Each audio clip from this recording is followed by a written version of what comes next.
Stop. Before you scroll past this, before you go back to whatever you were doing, before you tell yourself you'll watch this later, I need you to stay here for just a moment. Because what I'm about to say to you is something that most people will never hear. Not from their parents, not from their friends, not from the world around them.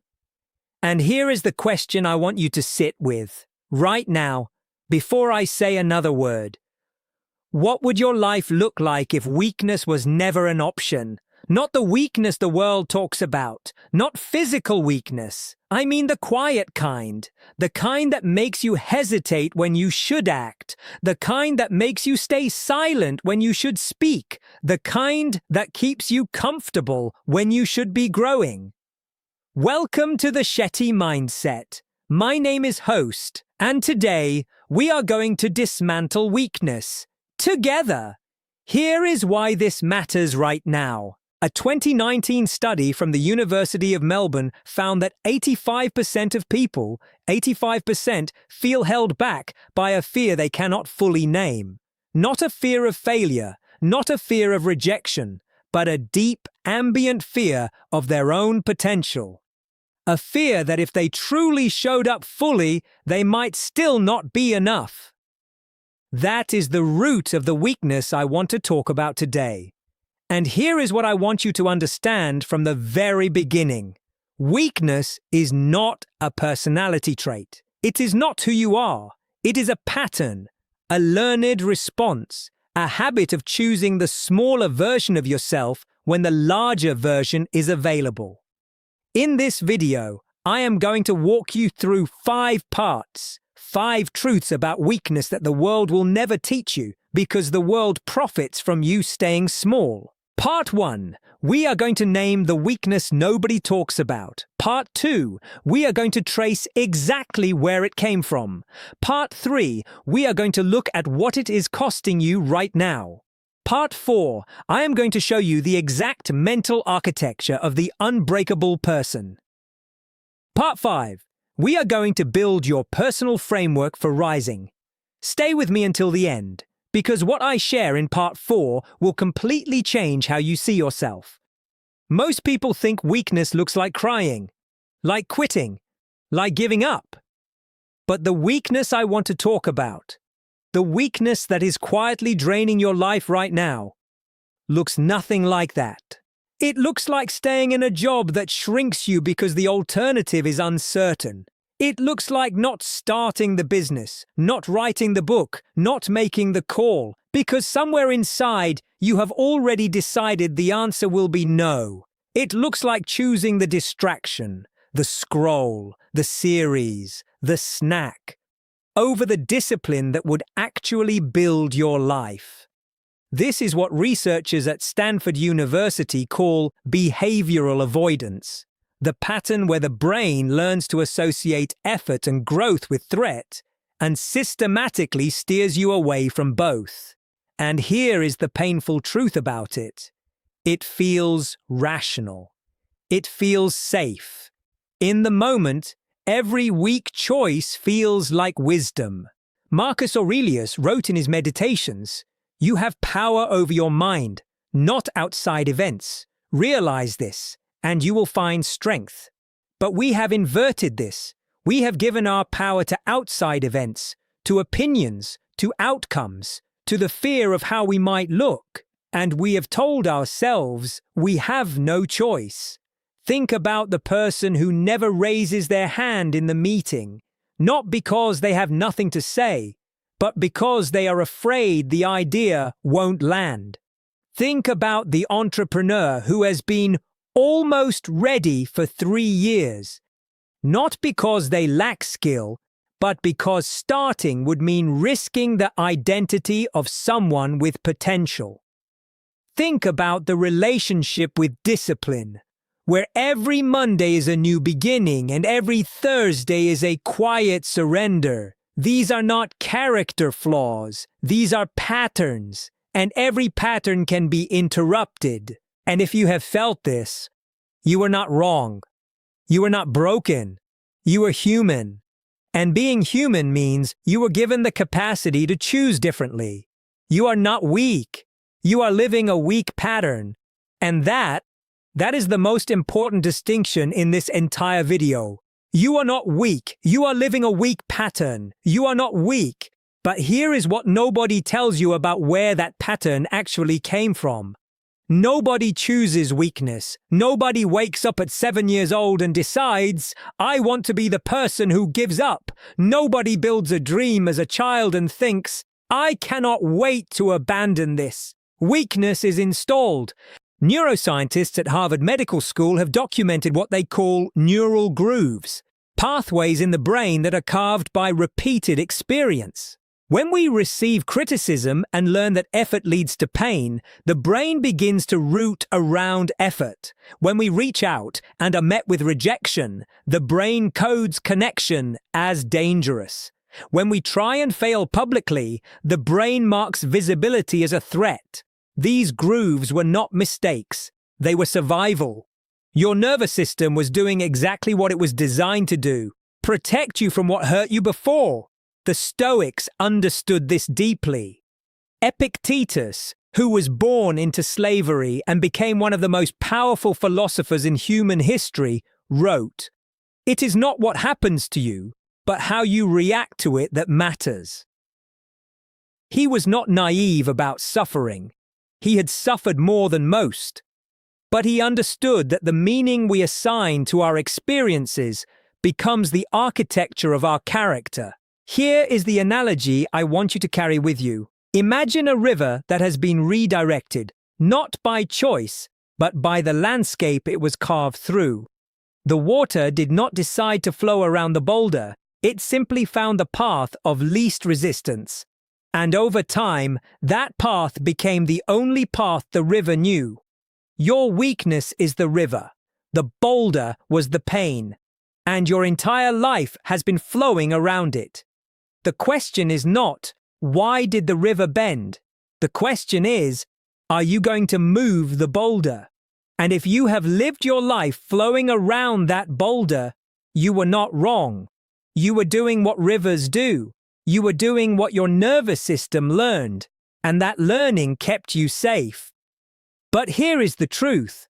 The boulder is not as big as it looks anymore, and the river, your life, is more powerful than it has ever been. You are not weak. You were redirected. You are not weak. And this next part.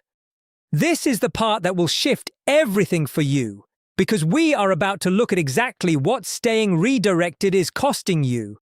I want you to do something right now. I want you to close your eyes for a moment, if it is safe to do so. And I want you to imagine 10 years from today. Not the best version of 10 years.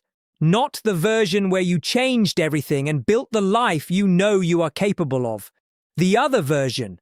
The version where nothing changes. The version where the pattern continues. What does that life look like? University of Pennsylvania psychologist Martin Seligman spent decades studying what he called learned helplessness, the state where an individual, after repeated experiences of being unable to control outcomes, stops trying altogether, even when the situation changes, even when success becomes possible. The animal, or the human, simply stops reaching. This is the price of unchallenged weakness, not just the life you do not build, but the person you do not become. Every time you choose comfort over growth, you are not just losing the outcome, you are losing the version of yourself that would have been forged in that challenge. There is an ancient Japanese principle called Kaizen, the philosophy of continuous improvement, one small step at a time. The philosophy does not ask you to transform overnight. It asks you to close the gap every single day between who you are and who you are capable of being. The question I want to ask you, and I want you to really sit with this, is, what is the gap in your life right now? Not the canyon, not the mountain, the gap. The small space between what you are doing and what you know you should be doing. Because that gap, That small daily gap is where your life is either being built or being spent. And if you have felt the weight of that gap, if you have lain awake knowing something in your life does not match your potential, you are not wrong. That ache is not anxiety. That ache is your purpose knocking on the door of your comfort zone. You are not weak. You are aware. You are not weak. Stay with me. Because what I am about to share is the most important insight in this entire video, the actual mental architecture of the person who never stays down.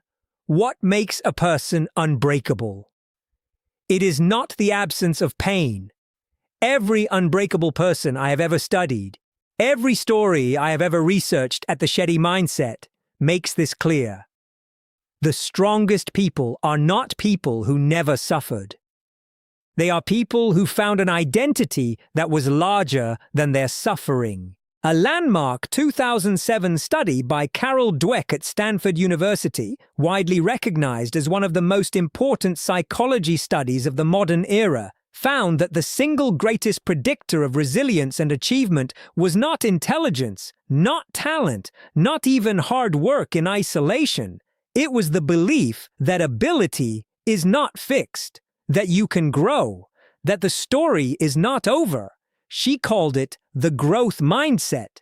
And it is not a phrase, it is a complete rewiring of how you see yourself in relation to challenge. Here is what the unbreakable person's internal architecture looks like. First, they have separated identity from outcome. When they fail, they do not become a failure. When they lose, they do not become a loser. They see results as information, not verdicts. Second, they have built what I call an intentional identity.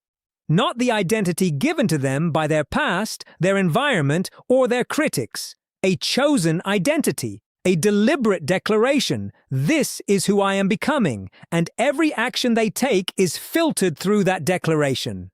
Third, they protect their energy with the same seriousness that the most successful people protect their time.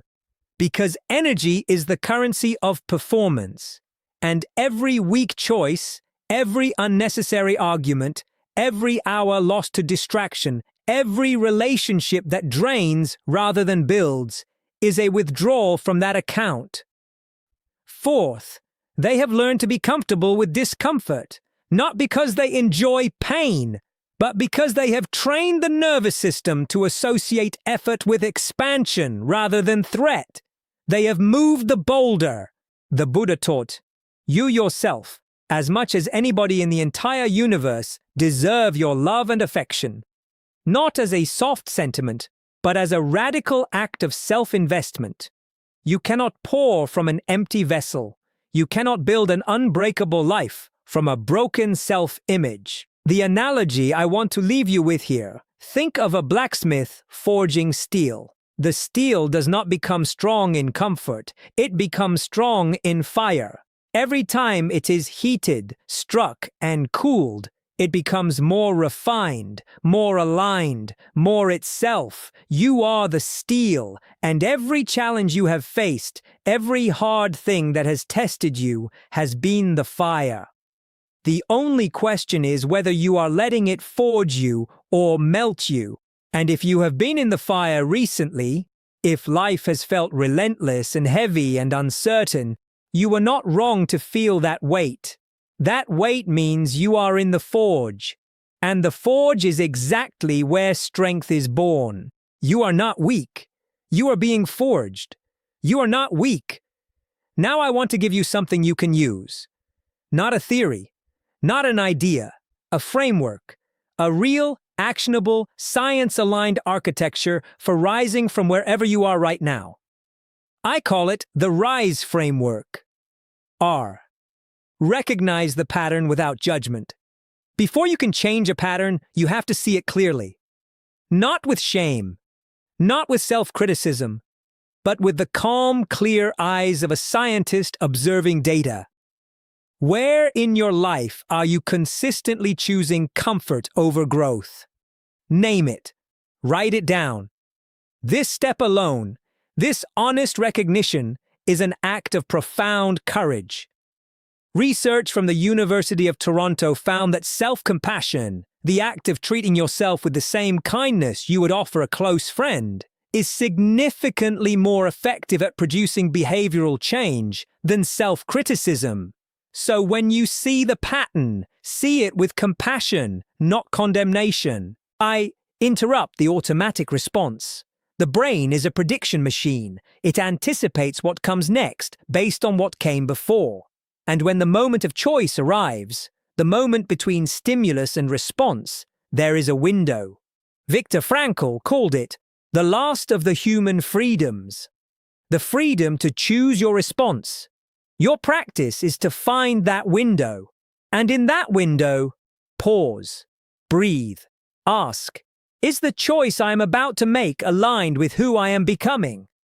1 second of intentional pause is enough to break a pattern that has run for years. Substitute a purposeful action. Willpower is not about resisting the weak choice. It is about having a stronger alternative ready.